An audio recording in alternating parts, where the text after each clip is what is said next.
Hello friends, स्वागत है आपका हमारे यूट्यूब चैनल लर्निंग विद सीमान में। आज हम लोग व्यक्तित्व के सील गुण सिद्धांत की चर्चा करने वाले हैं और इसके पहले हमने अपने वीडियो में प्रकार सिद्धांतों की चर्चा की, मनोविश्लेषणवाद की चर्चा की और उसी क्रम में आज हम सील गुण सिद्धांत को पढ़ेंगे। तो सील गुण सिद्धांत के अनुसार जिन भी विचारों को हमको अध्ययन करना है उसमें मुख्य रूप से दो लोगों की विचारधाराओं का अध्ययन करना है। सबसे पहले हमको आलपोर्ट का अध्ययन करना है, नाम आपने सुना होगा आलपोर्ट का। सबसे पहले हम आलपोर्ट का अध्ययन करेंगे कि इनके क्या विचार थे, और दूसरे हैं कैटल। इन दो लोगों के विचारों को पढ़ना है और आज के अपने इस वीडियो में हम सबसे पहले आलपोर्ट का अध्ययन करेंगे। तो सबसे पहले आलपोर्ट के विचारों को जानने से भी पहले हम समझ लें कि सील गुण सिद्धांत क्या होता है। तो सबसे पहली बात तो ये जान जाइए कि जो सील गुण सिद्धांत है, इस सिद्धांत ने सबसे पहले प्रकार सिद्धांतों का विरोध किया। उसने कहा कि जो व्यक्ति के व्यक्तित्व का निर्माण होता है वो प्रकारों के माध्यम से नहीं होता। हम किसी व्यक्ति के व्यक्तित्व को निरूपित जो करते हैं वो किसी प्रकार के द्वारा निरूपित नहीं करते हैं, बल्कि किसी व्यक्ति के व्यक्तित्व का निर्माण सील गुणों की सहायता से होता है। ठीक, तो इस सिद्धांत के अनुसार क्या उन्होंने परिभाषा दी, सबसे पहले हम ये देख लेते हैं कि इस सिद्धांत के अनुसार व्यक्तित्व होता क्या है। तो ये सिद्धांत क्या कहता है? ये सिद्धांत कहता है कि व्यक्ति के व्यक्तित्व का निर्धारण छोटे छोटे सील गुणों से ठीक उस प्रकार होता है जैसे छोटी छोटी ईंटों से मकान का निर्माण होता है। यानी कि इस सिद्धांत ने यह स्पष्ट कर दिया है कि व्यक्तित्व को हम प्रकारों में विभक्त नहीं कर सकते हैं, बल्कि हम बता सकते हैं किसके आधार पे? सील गुणों के आधार पे। क्यों? क्योंकि यही छोटे छोटे सील गुण क्या होते हैं, जब आपस में एक नियम के आधार पर संगठित होते हैं तभी क्या होता है? व्यक्ति के व्यक्तित्व का निर्माण होता है। ठीक, तो किस प्रकार इन्होंने अंतिम में एक लाइन जोड़ी कि जैसे छोटी छोटी ईंटों से मकान का निर्माण होता है। आप ध्यान देंगे जब भी एक मकान का निर्माण किया जाता है तो उसमें ईंटों को सिर्फ एक के ऊपर एक नहीं रखा जाता है, बल्कि आप देखेंगे कि ईंटों को रखने में भी एक नियम फॉलो किया जाता है। देखिए, जैसे मान लीजिए ये मकान बन रहा है, अब मकान के अंतर्गत इस प्रकार, लेकिन जब इसके ऊपर की ईंट रखने की बारी आती है तो कुछ न कुछ इस ढंग को फॉलो किया जाता है। ऐसा नहीं करते हैं कि एक के ऊपर एक ऐसी ईंट रखते चले जाते हैं। क्यों ऐसा करते हैं? फिर इसके ऊपर जब ऐसा होता है तब क्या होता है? तब ऐसे ऐसे इस प्रकार की ईंटें रखते हैं। ईंटों को तो कैसे भी रखा, लेकिन इस ढंग से रखने से फायदा क्या है? देखिए, ये छोटी छोटी ईंटें रखी तो जा रही हैं एक नियम के तहत एक लाइन से, लेकिन ऊपर की ईंट नीचे की दो ईंटों को आपस में संगठित या मजबूती प्रदान कर रही है। तो ये जब नियमबद्धता रहेगी, जब एक दूसरे के ऊपर निर्भरता रहेगी, एक दूसरे के साथ समन्वय रहेगा ईंटों का, तो वो दीवार मजबूत होगी। ठीक उसी प्रकार जब व्यक्तित्व का निर्माण होता है तो एक व्यक्ति के अंदर पाए जाने जो सील गुण होते हैं वे आपस में अलग अलग प्रकार की प्रकृति के होते हुए भी आपस में एक तालमेल स्थापित करते हैं, और इसी तालमेल स्थापित करने के बाद जो उनके व्यवहार को हम देखते हैं तो देखते हैं उनके एक सामंजस्य नजर आता है, और वही उनका वास्तविक व्यक्तित्व होता है।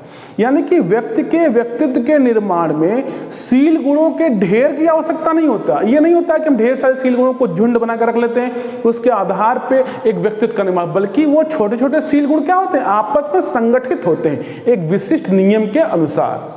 ठीक, उसी नियम को ही आलपोर्ट ने प्रोप्रियम कहा है। जिस नियम की चर्चा हम यहां कर रहे हैं उस नियम को आलपोर्ट ने क्या कहा? प्रोप्रियम कहा है। काफी बार क्वेश्चन पूछा गया है एग्जाम्स में कि प्रोप्रियम क्या होता है। तो प्रोप्रियम क्या होता है? प्रोप्रियम वह नियम है जिसके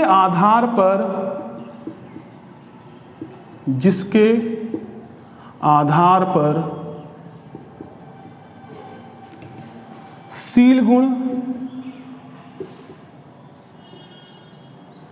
आपस में संगठित होते हैं।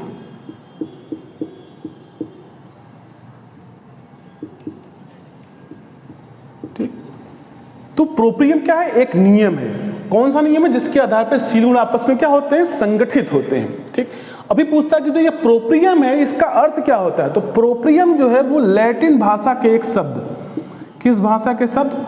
लैटिन भाषा के एक शब्द प्रोप्रियस से बना है। प्रोप्रियस PROPRIUS, प्रोप्रियस से बना। इस प्रोप्रियस का अर्थ क्या होता है? अपना, अपना हो सकता है या अपनापन भी कह सकते हैं, अपनापन। इंग्लिश में क्या बोलेंगे? ओन। तो प्रोप्रियम का अर्थ क्या था? तो प्रोप्रियम क्या है? एक नियम है। कौन सा नियम है? कैसा नियम है? तो इसके आधार पर जो ये सील गुण होते हैं वो आपस में क्या होते हैं? संगठित होते हैं। और ये जो प्रोप्रियम शब्द है ये किस भाषा से लिया गया है? तो लैटिन भाषा के शब्द प्रोप्रियस से लिया गया है, और इसका शाब्दिक अर्थ क्या होता है? अपना, अपनापन या ओन। ठीक, तो यहाँ पे हम जान लिया कि प्रोप्रियम है क्या, ये किस भाषा के शब्द से निर्मित हुआ है, और ये कॉन्सेप्ट किसने दिया है? तो किसने दिया है? तो ये कॉन्सेप्ट दिया है आलपोर्ट ने। ये भी पूछ सकता है कि प्रोप्रियम की अवधारणा किसने दी है? तो आप कहेंगे आलपोर्ट ने दी है।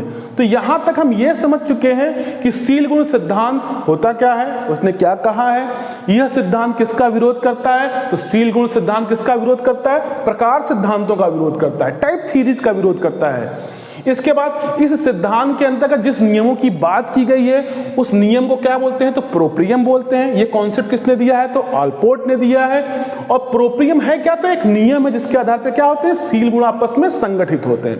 ये प्रोप्रियम किस भाषा का शब्द है? तो लैटिन भाषा का एक शब्द है। कौन से शब्द से बना हुआ है? तो प्रोप्रियस से बना है। ठीक, इस प्रोप्रियस का शाब्दिक अर्थ क्या होता है? अपना या अपनापन, जिसे हम इंग्लिश में ओन भी कह सकते हैं। तो यहां तक समझ में आ गया? ठीक, चलिए आगे बढ़ते हैं। अब हम देखेंगे कि सील गुण का मतलब क्या होता है। तो हमने अपने पिछले वीडियो में कंफर्म करने का प्रयास किया कि गुण क्या होते हैं। तो गुण वो होते हैं जिसके आधार पर एक व्यक्ति की पहचान निर्मित होती है। तो ये कौन सा शब्द है? ये सील गुण है। आप देखेंगे ये गुण नहीं है बल्कि इसका नाम क्या है? सील गुण। तो गुण तो पता चल गया, लेकिन सील गुण क्या होता है जिसके आधार पर हमने पूरी की पूरी परिभाषा दे दी व्यक्तित्व की कि व्यक्तित्व का निर्माण कैसे होता है, ये सिद्धांत क्या कहता है। तो इस सिद्धांत के अंदर सील गुणों की चर्चा हुई। तो सील गुण क्या होता है?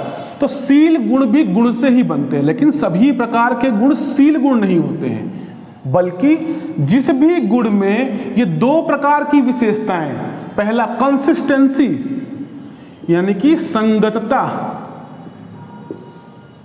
इसको इंग्लिश में क्या बोलते हैं? Consistency, consistency. और दूसरा क्या हो जाएगा? स्थायित्व।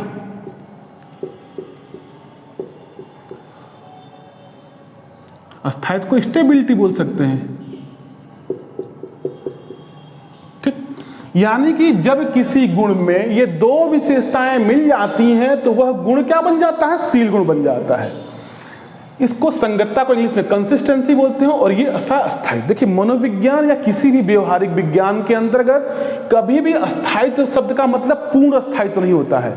ये अस्थायित्व शब्द का मतलब होता है अपेक्षाकृत। ये अपेक्षाकृत अस्थायित्व की बात की जाती है। ठीक, तो ये जो अस्थायित्व हमने लिखा है ये कैसा है? अपेक्षाकृत अस्थायित्व है। तो जो किसी गुण में दो प्रकार की विशेषताएं मिल जाती हैं वो कौन कौन सी हैं? संगतता और स्थायित्व। तो वो गुण क्या बन जाता है? सील गुण। यानी कि जब किसी गुण में संगतता और स्थायित्व नामक दो विशेषताएं जुड़ जाती हैं तो वह गुण क्या कहलाता है? सील गुण कहलाता है। और इसी सील गुण की सहायता से किसका निर्माण होता है? तो व्यक्तित्व का निर्माण होता है। अब ध्यान देना है कि इनका मतलब क्या होता है। देखिए, अच्छा एक चीज और ध्यान रखना है कि हमने इन दोनों को कोष्टक में लिखा हुआ है। इसका मतलब ये है कि किसी गुण में अगर केवल संगतता जुड़ जाती है तो वह गुण सील गुण नहीं कहलाएगा, न ही किसी गुण में केवल स्थायित्व के जुड़ने से वह गुण सील गुण हो जाएगा, बल्कि वो किसी गुण में संगतता के साथ साथ स्थायित्व भी जुड़ जाता है, यानी दोनों जुड़ेंगे तभी वो गुण क्या कहलाएगा? सील गुण कहलाएगा। अगर आप संगतता को देखना चाहते हैं तो आपको इस गुण को ऑब्जर्व करना पड़ेगा किसके अगेंस्ट में? परिस्थितियों के अगेंस्ट में,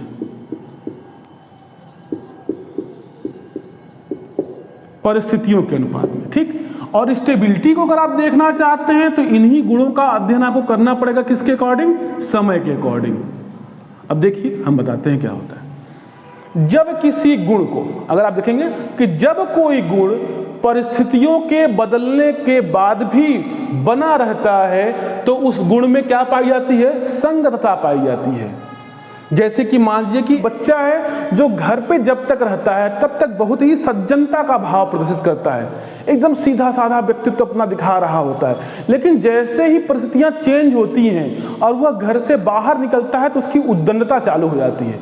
तो क्या उसके व्यवहार में संगतता देखी गई? नहीं। जैसे आप लोग देखेंगे परिवार के अंदर जब तक पिताजी रहते हैं तब तक बालक क्या होते हैं, बहुत ही अनुशासन से रहेंगे। जहां पिताजी बाहर गए तहां क्या होता है, उनकी उद्दंडता शुरू हो जाती है। तो क्या आप उसके उस व्यवहार को जिसमें वो सज्जनता का भाव प्रदर्शित कर रहा है, कब तक, जब तक उसके पिता हैं, तो क्या उसके उस गुण में, उस सज्जनता के उस गुण में आपको कहीं भी संगतता नजर आ रही है? नहीं। क्यों नहीं नजर आ रही है? क्योंकि परिस्थितियों के बदलने पर, क्या परिस्थितियां बदली, पिताजी अब जॉब करने चले गए हैं, तो क्या हुआ, उसका वो व्यवहार चेंज हो जाता है। तो आप कहेंगे कि उस गुण के साथ संगतता नहीं पाई जाती है। ठीक। तो संगतता का मतलब क्या होता है कि यदि वह व्यवहार जो कर रहा था सज्जनता का, वह व्यवहार कंटिन्यू रहता पिता के जाने के बाद भी, कितना भी परिस्थितियां बदल जाएं वो उसी व्यवहार को करता रहता, तो हम कहते हैं कि उस गुण में क्या पाई जा रही है, संगतता पाई जा रही है। जैसे राजा हरिश्चंद्र जो थे वो एक सत्यवादी कहलाए। क्यों सत्यवादी कहलाए? कि जो राजा थे तब पर भी सत्य वचन का पालन करते थे, और जब उसी के कारण गरीब भी हो गए एक क्षण में, तब पर भी उन्होंने अपनी सत्यवादिता को नहीं छोड़ा।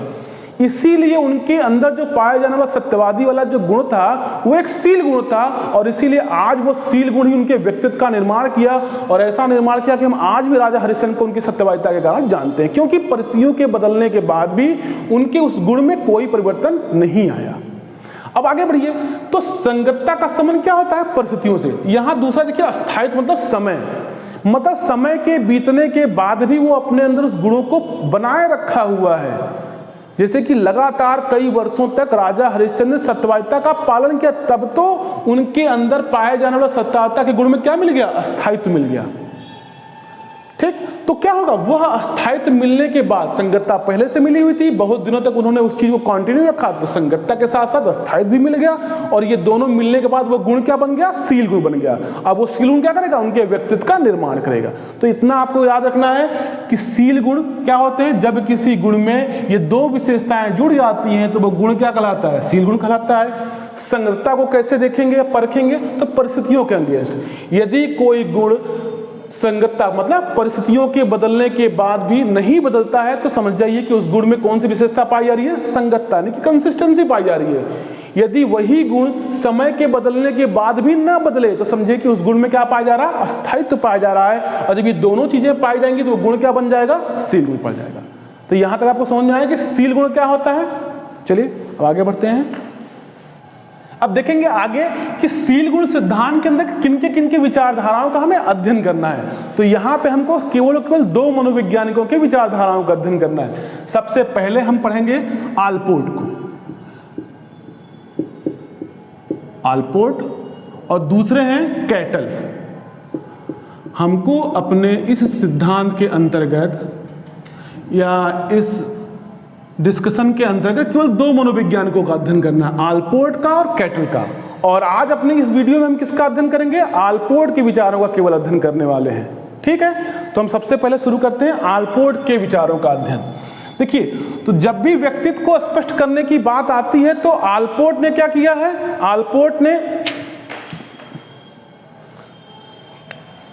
आलपोर्ट आए और उन्होंने व्यक्तित्व को स्पष्ट करने के लिए क्या किया, उन्होंने आर्टबर्ट,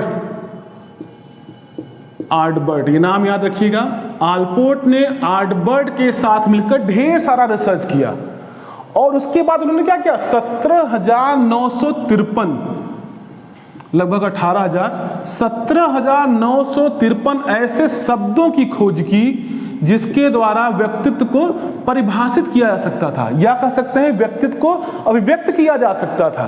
तो ये क्वेश्चन कभी कभी पूछ सकता है कि आलपोर्ट ने किसके साथ मिलकर 17,953 शब्दों की खोज की है, तो आर्टबर्ट ने। या पूछ सकता है कि व्यक्तित्व को स्पष्ट करने वाले 17,953 शब्दों को किसने दिया है, तो आलपोर्ट ने और आर्टबर्ट ने मिलकर दिया है। अगर इसमें से कोई एक भी दे तो आप आर्टबर्ट को टिक कर सकते हैं। तो 17,953 शब्दों को देने वाले कौन है, आलपोर्ट है। अब आलपोर्ट ने क्या किया, आलपोर्ट ने अपने इस पूरे के पूरे सिद्धांत के अंतर्गत उन्होंने क्या किया, शील गुणों को सबसे पहले दो भागों में विभक्त कर दिया। कितने भागों में, दो भागों में। कौन कौन से भाग थे, पहला था सामान्य शील गुण और दूसरा क्या है, व्यक्तिगत शील गुण।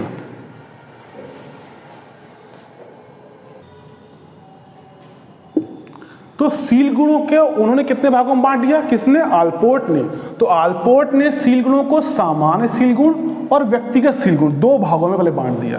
ठीक, इन सामान्य सील गुणों को उन्होंने विमीय सील गुण, डायमेंशनल ट्रेट्स भी कहा है, और वहीं व्यक्तिगत सील गुणों को उन्होंने व्यक्तिगत प्रवृत्ति नाम से भी संबोधित किया है। व्यक्तिगत प्रवृत्ति मतलब पर्सनल डिस्पोजिशन और पर्सनल ट्रेट्स। तो ये दोनों नाम आप याद रखिएगा कि व्यक्तिगत प्रवृत्ति भी कहते हैं व्यक्तिगत सील गुणों को। अब उन्होंने ये जो विभाजन किया है वो किस आधार पर किया, उन्होंने कहा कि सामान्य सील गुण के अंतर्गत ऐसे सील गुण आएंगे जो समाज के अधिकांश लोगों में पाए जाते हैं, जो सामान्यतः समाज के अधिकांश लोगों में पाए जाते हैं, वो किसके अंतर्गत आएंगे, सामान्य सील गुण के। मतलब कि जो सील गुण समाज के अधिकांश लोगों में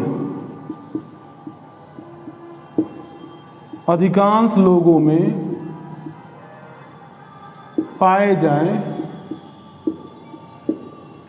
जाते हैं, वो क्या कहलाते हैं, सामान्य सील गुण कहलाते हैं। इसका ठीक विपरीत ये है, जो कुछ विशेष लोगों में पाए जाते हैं।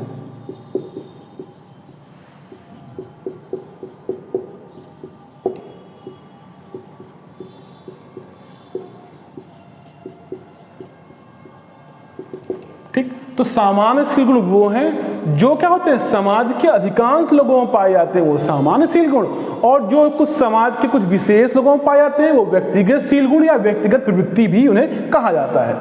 अब सोचिए कि जो सील गुण समाज के अधिकांश लोगों में पाए जाते हैं, तो इससे फायदा क्या होगा, इससे फायदा ये होगा कि हम इन सील गुणों के आधार पर उन लोगों की आपस में तुलना कर सकते हैं। अब चूंकि ये सील गुण सबके पास है, समाज के अंतर्गत सभी लोगों के पास हैं, किसी में कम होंगे, किसी में ज़्यादा होंगे, तो हम आपस में उनकी तुलना कर सकते हैं ना, कि आप उनसे सुपीरियर हैं, आप उनसे इन्फीरियर हैं, इस ढंग से हम तुलना कर सकते हैं। क्यों तुलना कर पा रहे हैं, क्योंकि वो समाज के सभी लोगों में है, और जो चीज़ें सभी लोगों के पास होती हैं तो उसकी उपलब्धता के आधार पर हम उनकी तुलना आपस में कर सकते हैं। तो आप एक चीज़ याद रखिएगा कि सामान्य सील गुण क्या होते हैं, समाज के अधिकांश लोगों में पाए जाते हैं, और यह होने के कारण ही हम क्या कर पाते हैं, हम उनकी तुलना कर पाते हैं। इसीलिए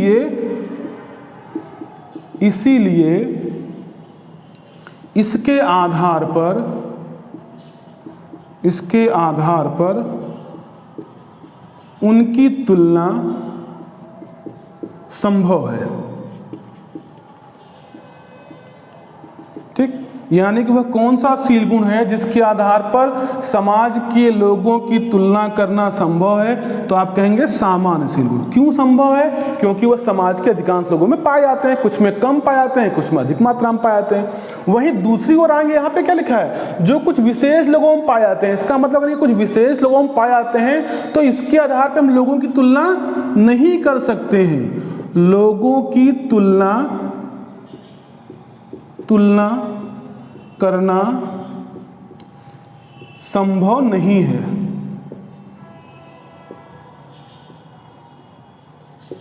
तो एक तो अंतर यही होगा, ये सब में पाए जाते हैं और ये कुछ विशेष में पाए जाते हैं। ये सब में पाए जाते हैं, इसीलिए हम इसके आधार पर लोगों की तुलना कर सकते हैं और इसमें नहीं कर सकते हैं। यहां तक स्पष्ट हो गया। अब थोड़ा आगे और बढ़ते हैं। अब ये आप ध्यान रखिए कि अब आपसे पूछ दिया जाए कि व्यक्तित्व के दृष्टिकोण से ज्यादा इंपॉर्टेंट कौन है, ये वाला है कि ये वाला है, तो आप कहेंगे कि व्यक्तित्व के दृष्टिकोण से जो सामान्य सील गुण है ये कुछ सतही प्रकृति के होते हैं, और जो थोड़ी जो गूढ़ प्रकृति के होते हैं या ज्यादा मायने रखते हैं वो कौन है, वो ये है। यानी कि व्यक्तित्व के दृष्टिकोण से जो व्यक्तिगत प्रवृत्तियां हैं या व्यक्तिगत सील गुण है वो अपेक्षाकृत ज्यादा महत्वपूर्ण है किसके, सामान्य सील गुणों के। ये किसका मानना है, तो आल्पोर्ट का मानना है। यहां तक समझ में आ गया।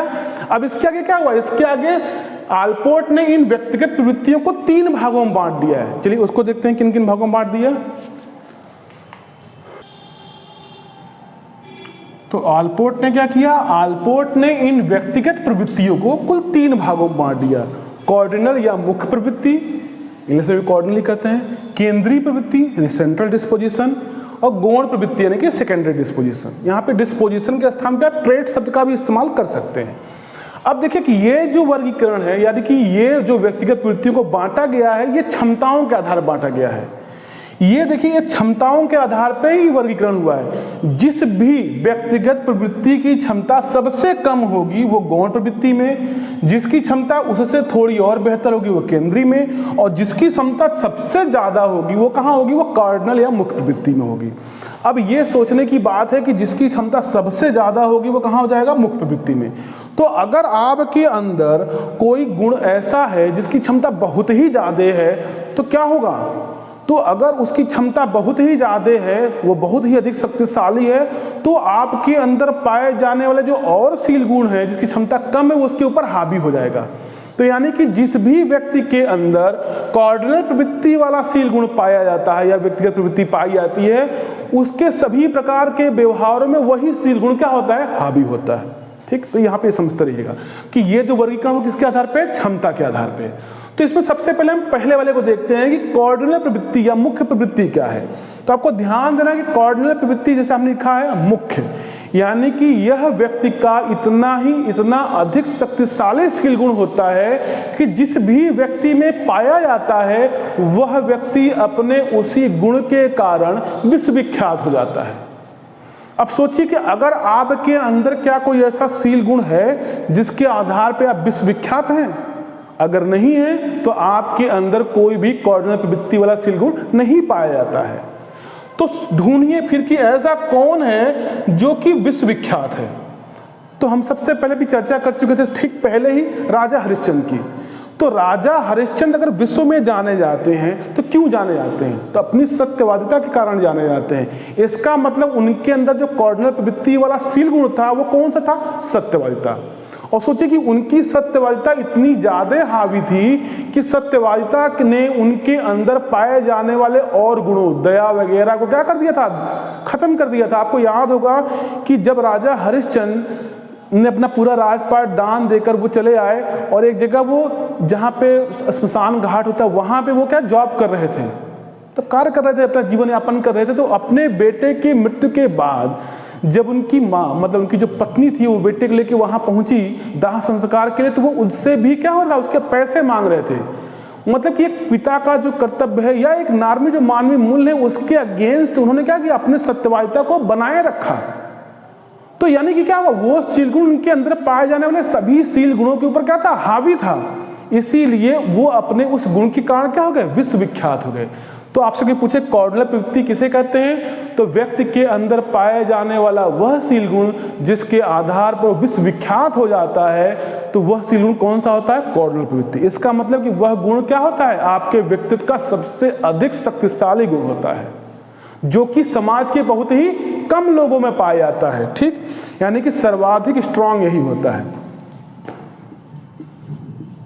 सबसे अधिक क्षमता वाला गुण है ये, जो कि सब में नहीं पाया जाता, बहुत ही कम लोगों में पाया जाता है। कितने राजा हरिश्चंद्र हुए, बहुत कम हुए। उसी तरह से आप दूसरे किसी का नाम लीजिए, तो जैसे कि हिटलर है, हिटलर की तानाशाही। तो हिटलर के अंदर पाया जाने वाला जो तानाशाही का जो गुण था उसके आधार पर दुनिया उसको जानती है। इसका मतलब कि हिटलर के अंदर कौन सी मुख्य प्रवृत्ति पाई जाती थी, तो तानाशाही का।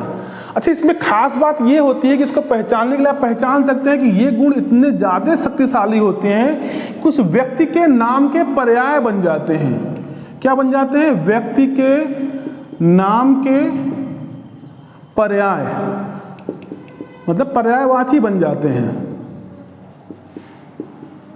ठीक, इसका मतलब क्या हुआ, इसका मतलब ये हुआ कि अगर आज की डेट में आपको तानाशाही को व्यक्त करना हो कि ये बहुत तानाशाह है, तो आप क्या कह सकते हैं, या तो सीधे सीधे कह दीजिए कि यह व्यक्ति बहुत ही अधिक तानाशाह है।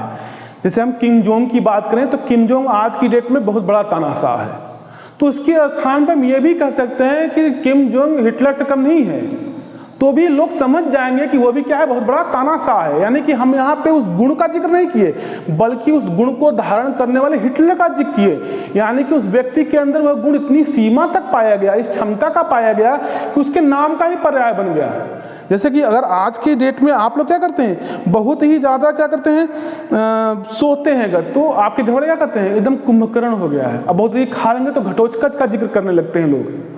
तो इस तरह के लोग क्या कर रहे हैं, उस गुण को बताने के स्थान पे उस व्यक्ति का नाम बता रहे हैं जिसके अंदर यह मुख्य प्रवृत्ति के रूप में पाया जाता था। तो आपको याद कर रखना है कि कॉर्डिनल प्रवृत्ति व्यक्ति का सर्वाधिक शक्तिशाली गुण होता है, जिसमें पाया जाता है वह अपने उसी गुण के कारण क्या हो जाता है, विश्वविख्यात हो जाता है। ये याद रखिएगा, विश्वविख्यात हो जाता है। दूसरी बात क्या, दूसरी बात यह है कि यह जो गुण होता है कॉर्डिनल प्रवृत्ति का, यह आपके व्यक्ति के सभी पक्षों को प्रभावित करेगा। जिस प्रकार से एक बड़ा पेड़ जो होता है, जैसे बरगद का पेड़ है, वो क्या करता है, अपने छाए में किसी छोटे मोटे पौधों को पनपने ही नहीं देता है। ठीक उसी प्रकार से ये गुण भी होता है, जिस व्यक्ति के अंदर ये गुण पाया गया, उसके अंदर जो छोटे मोटे और गुण होंगे वो उससे प्रभावित ही रहेंगे, उससे बच नहीं सकते हैं। तो ठीक है, ये बहुत ही कम लोगों में पाया जाता है। जिसमें पाया जाता है वो क्या होते हैं, उस व्यक्ति के नाम का वो पर्याय बन जाता है। जैसे हिटलर की तानाशाही, महात्मा गांधी भी हैं अहिंसावादी, उसी ढंग से राजा हरिश्चंद्र की सत्यवादिता। कर्ण को धर लीजिए, कर्ण तो क्या है, कर्ण के साथ एक गुण जुड़ गया है। क्या गुण जुड़ गया, दानवीर कर्ण। तो कोई दानी है तो कर्ण की तुलना से हो सकती है। इसका मतलब क्या, इतने अधिक मात्रा में पाए जाते हैं, उनके अंदर इतनी क्षमता होती है इन गुणों की कि जो उनका नाम है उस गुण का क्या होता है, पर्याय बन जाता है। अगर आप भी किसी गुण के पर्याय हैं तो समझिए कि आपके अंदर ये शील गुण जरूर पाया जाता है। चलिए आते हैं दूसरे की तरफ। इसका नाम ये केंद्रीय प्रवृत्ति, यानी यह बता रहा है सेंट्रल डिस्पोजिशन कि ये इसके अंतर्गत वो गुण आएंगे जिसके केंद्र में कोई होगा। तो इसके केंद्र में कौन होगा, तो व्यक्तित्व होगा। तो समझिए कि जिस भी या जिन भी गुणों के केंद्र में एक व्यक्ति के व्यक्तित्व का निर्माण होता है, वो गुण क्या कहलाते हैं, केंद्रीय प्रवृत्ति के अंतर्गत आते हैं। यानी कि जिन गुणों के परितः एक व्यक्ति के व्यक्तित्व का निर्धारण करता है समाज, वो सारे के सारे शील गुण क्या कहलाते हैं, उसके केंद्रीय प्रवृत्ति के शील गुण कहलाते हैं। याद रहेगा। सोचिए कि साधारण सी भाषा में अगर आपको किसी व्यक्ति के व्यक्तित्व को जानना है तो आप उसके अंदर पाए जाने वाले गुणों को देखने का प्रयास करेंगे उसके व्यवहारों के माध्यम से। तो आप जिन जिन गुणों को देख रहे हैं उसके व्यवहारों में, जिनको देखने के बाद आप बताएंगे कि इसका व्यक्तित्व अच्छा है कि बुरा है, वो सारे के सारे शील गुण जो हैं वो क्या कहलाते, किसके अंतर्गत आएंगे, केंद्रीय प्रवृत्ति के अंतर्गत आएंगे। तो आप कह सकते हैं कि केंद्रीय प्रवृत्तियों के अंतर्गत ही व्यक्ति के व्यक्तित्व का निर्माण होता है। और चूंकि इसी में व्यक्तित्व, हर व्यक्ति का अपना व्यक्तित्व भी होता है, इसलिए हर व्यक्ति में ये केंद्रीय प्रवृत्तियां क्या होती हैं, पाई भी जाती हैं। आप एक व्यक्ति के व्यक्तित्व को जानने के लिए कितने गुणों को ऑब्जर्व करते होंगे, उनकी संख्या 17,973 में नहीं है, बल्कि बहुत ही कम है। 5 से 10 गुण देखने के बाद ही हम निष्कर्ष पर पहुंच जाते हैं कि इसका पर्सनालिटी बेहतर है या वर्स्ट है, गुड या वर्स्ट। ठीक, तो यानी कि केंद्रीय प्रवृत्ति के अंतर्गत वे शील गुण आते हैं जिनके अंतर्गत व्यक्ति के व्यक्तित्व का निर्माण होता है। और चूंकि हर व्यक्ति का अपना एक व्यक्तित्व होता है, इसलिए समाज के अधिकांश लोगों में केंद्रीय प्रवृत्तियां पाई जाती हैं। और इनकी संख्या कितनी होती है, तो इनकी संख्या 5 से 10 होती है। याद रहेगा। तो केंद्रीय प्रवृत्तियों के अंतर्गत वे शील गुण आते हैं जिनके परितः व्यक्ति के व्यक्तित्व का निर्माण होता है। अगर आपसे पूछ दे कि व्यक्तित्व जो है वो किसके केंद्र में निर्मित हो रहा होता है, तो केंद्रीय प्रवृत्तियों के केंद्र में निर्मित हो रहा होता है। इसी के द्वारा एक व्यक्ति के व्यक्तित्व का निर्धारण किया जाता है। इनकी संख्या कितनी है, 5 से 10। अंतिम वाले पाते हैं, देखिए क्षमता लगातार घट रही है, ये अलग, इसकी क्षमता थोड़ी घटी। अब आते हैं इनकी क्षमता पर, गौण प्रवृत्ति, सेकेंडरी डिस्पोजिशन। अब इसकी क्षमता क्या है, सबसे कम है। यानी कि व्यक्तित्व के दृष्टिकोण से वे शील गुण जो बहुत ही कम महत्वपूर्ण होते हैं, उन्हें हम किस वर्ग में रखते हैं, तो गौण प्रवृत्तियों के अंतर्गत रहते हैं। यानी कि गौण प्रवृत्ति में उन गुणों को रखा जाता है जो गुण व्यक्तित्व के निर्धारण में बहुत ही कम महत्वपूर्ण होते हैं, उन्हें हम क्या कहते हैं, गौण प्रवृत्ति कहते हैं। जैसे सोच लीजिए कि एक व्यक्ति के अंतर्गत जो बैठने का ढंग है, चलने का ढंग है, या उसका जो ये पहनावा है, उसका जो सोने का ढंग है, उसका जो खाने की जो क्षमता है, इन सभी चीज़ों को हम व्यक्तित्व के दृष्टिकोण से बहुत ही कम महत्व देते हैं। क्या आपसे अगर किसी ने कभी पूछा हो कि यह व्यक्ति कैसा है, कैसा मतलब उसका व्यक्तित्व कैसा है, तो आप जब भी उसके व्यक्तित्व के बारे में उस व्यक्ति को बता रहे होते हैं तो कहीं भी उसके न खाने का जिक्र करते हैं, न उसके सोने का जिक्र करते हैं, न उसके चलने का जिक्र करते हैं। आप बताते हैं किसके आधार पे, कि वो ईमानदार है कि नहीं है, कर्तव्यनिष्ठ है कि नहीं है, मतलब वो पंक्चुअल है चीज़ों के प्रति कि नहीं है, वो जिम्मेदार है कि नहीं। इन्हीं चीज़ों पर विचार करके बताते हैं कि नहीं ठीक है या ठीक नहीं है। आप कहीं भी उसके चलने का ढंग, जैसे एक व्यक्ति बहुत अच्छा है लेकिन उसका चलने का ढंग आपको पसंद नहीं आ रहा है, लड़का होने के बाद भी मटक मटक के चल रहा है लड़कियों की तरफ, तो आप उसके व्यक्तित्व पर सवाली निशान नहीं खड़ा कर सकते हैं, या आपका दिमाग भी वहां नहीं जाएगा कि इस व्यक्ति ने बाल कैसे झाड़े हैं, अच्छा व्यक्ति तो नहीं है, ऐसा एकदम नहीं है। तो वे गुण जो व्यक्ति के अंदर पाए तो जाते हैं, लेकिन जब भी व्यक्तित्व के निर्माण की बात आती है तो हम उन गुणों को माइंड ही नहीं करते हैं, क्योंकि वो बहुत ही कम क्षमता के होते हैं। इसलिए उन्हें कहाँ रखा जाता है? गौण प्रवृत्ति। यानी कि एक व्यक्ति के व्यक्तित्व के निर्माण में कौन सी ऐसे शील गुण हैं जो सबसे कम प्रभावित करते हैं? तो गौण प्रवृत्तियां, जिनके आधार व्यक्तित्व का निर्माण होता है केंद्रीय प्रवृत्तियां। और वो कौन से जो सबसे स्ट्रांग है? तो कॉर्डिनल प्रवृत्तियां, जो बहुत कम लोगों में पाई भी जाती हैं। यहां तक आपको एकदम समझ में आ गया है। और एक चीज और, ये जरूरी नहीं है कि जो इसके अंतर्गत हम नाम लिखा दिए हैं आपको कि हेयर स्टाइल हो गया, चलने का ढंग, खाने का ढंग, तो सबके लिए सेम टू सेम होगा, ऐसा नहीं है एकदम। अगर आप चाहें तो अपने अंदर पाए जाने वाले उन निष्क्रिय गुणों की क्षमता को बढ़ा सकते हैं। जैसे कि हमारे और आपके अंदर जो खाने की क्षमता है वो गौण प्रवृत्ति की है। नॉर्मली हर एक व्यक्ति 4 से 5 रोटी खा लेता है। अब अगर आप चाहें तो इस गुण की क्षमता को बढ़ा भी सकते हैं। अब बढ़ाते चलिए, आप अपनी क्षमता को बढ़ाइए और रोटियों की संख्या, खाने की संख्या, इतना अपनी क्षमता बढ़ा दीजिए, तो 5 रोटी से 50 रोटी पे आ जाइए। फिर देखेंगे कि गांव के लोग आपको रिकॉग्नाइज करने लगेंगे। अगर आपके बारे में कोई पूछेगा तो उसके दिमाग में सबसे पहला जो परसेप्शन बैठेगा आपका, वो यही बैठेगा, अच्छा उसके बारे में पूछ रहे हैं जो 50 रोटी खाता है, अरे वो तो बहुत खाते। तो यहाँ पे हम उसके खाने को भी धीरे धीरे माइंड करना शुरू कर दिए। देखिए, जब भी आप किसी व्यक्ति के लिए किसी गुण को माइंड करना शुरू कर दीजिए तो समझिए गौण प्रवृत्ति का गुण नहीं है, फिर वो कहाँ पहुंच चुका है? केंद्रीय प्रवृत्ति का है। तो अब जो उस गुण के बारे में, अब उस व्यक्ति के बारे में कोई पूछेगा गाँव में तो सबसे पहले अरे वो जिसके बारे में जो बहुत ज्यादा खाते हैं उन्हें पूछा था। इसका मतलब क्या? अब वो गुण जो खाने की क्षमता थी वो गौण में नहीं रह गया है, अब वो केंद्रीय में पहुंच गया। क्योंकि जब भी लोग आपकी चर्चा करते हैं तो खाने वाली चर्चा जरूर करते हैं। इसका मतलब अब खाना खाने की क्षमता गौण प्रवृत्ति से कहां पहुंच चुकी है? केंद्रीय प्रवृत्ति में पहुंच चुकी है। लेकिन अभी भी आप गांव देश में ही अपने गांव और जिले तक ही सीमित है। अभी उसकी क्षमता को और बढ़ा दीजिए, खूब ढेर सारा जब बढ़ा देंगे, 100, 150, 200, 250 रोटी खाना शुरू कर देंगे तो क्या होगा? आप धीरे धीरे गिनीज बुक में आ जाएंगे और आपको देश ही नहीं सभी विदेश तक आपके नाम की जय जयकार होने लगेगी और सब पहचाना कि भारत में एक ऐसा ही व्यक्ति जो 100-200 पूड़ियाँ खा जाता है, 100-200 रोटियाँ खा जाता है या 500 रोटियाँ खा जाता है। तो आप क्या करते हैं? उस क्षमता को बढ़ाकर अपने उस गुण को गौण प्रवृत्ति से केंद्रीय में ला सकते हैं और केंद्रीय से कहाँ ला सकते हैं? कॉर्डिनल प्रवृत्ति में भी ला सकते हैं। जैसे कि आप देखिए घटोत्कच को आज हम इसलिए ही जानते हैं क्योंकि वो बहुत ज्यादा खाना खाता था। कुंभकर्ण को हम केवल इसलिए जानते हैं क्योंकि बहुत अधिक वो सोता, 6-6 महीने सो जाता था। तो इस तरह की प्रवृत्तियां आप रखेंगे तो क्या होगा? वो गुण यहाँ पे आ जाएंगे। इसका मतलब ये हुआ कि कोई भी गुण किसी एक वर्ग में नहीं रहता, बल्कि आप उसकी क्षमता को बढ़ा या घटाकर उसका वर्ग चेंज भी कर सकते हैं। समझ में आ गया आप लोगों को कि हम क्षमताओं को बढ़ा के उनके गुणों को अलग अलग वर्गों में ला सकते हैं या घटा के यहाँ भी ला सकते हैं। तो यहाँ सबसे महत्वपूर्ण बात क्या है कि कॉर्डिनल प्रवृत्ति सबसे कम पाई जाती है लोगों में, लेकिन जिसमें पाई जाती है उसकी क्षमता इतनी अधिक होती है कि अपने उसी गुण के कारण वो विश्वविख्यात हो जाता है। केंद्रीय प्रवृत्ति अधिकांश लोगों में पाई जाती है, उनकी संख्या कितनी है? 5 से 10 है। इसी के परितः क्या होता है? एक व्यक्ति के व्यक्ति का निर्धारण होता है। अब गौण प्रवृत्तियां क्या होती हैं? यह व्यक्तित्व के दृष्टिकोण से सर्वाधिक ही कम महत्वपूर्ण होती हैं, इसीलिए हम कहते हैं गौण प्रवृत्तियां। तो अभी आज की वीडियो में हमने किसके दृष्टिकोण को पढ़ा है? तो शील गुण सिद्धांत के अंतर्गत हमने आलपोर्ट के व्यू को पढ़ा है।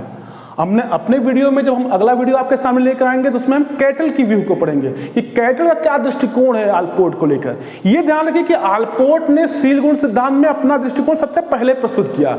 इनके दृष्टिकोण को देने के बाद ही कैटल ने अपना अध्ययन किया। तो एक तरह से जब कैटल आए तो उन्होंने क्या किया? कैटल ने आलपोर्ट के द्वारा दिए गए शील गुणों के कॉन्सेप्ट को उठाया और वहीं से अपना अध्ययन शुरू करना प्रारंभ किया। तो अपने अगले वीडियो में हम कैटल को देखेंगे। आज की वीडियो हमने किसको देख लिया है? आलपोर्ट को। मुझे आशा भी है कि ये वीडियो आपको अच्छा लगा होगा। अगर कहीं किसी बिंदु पर आपको कुछ चीज़ें समझ में नहीं आती हैं तो निश्चित रूप से कमेंट के माध्यम में आप हमको सूचित करिए, हम आपकी उस समस्या का निराकरण जरूर करेंगे।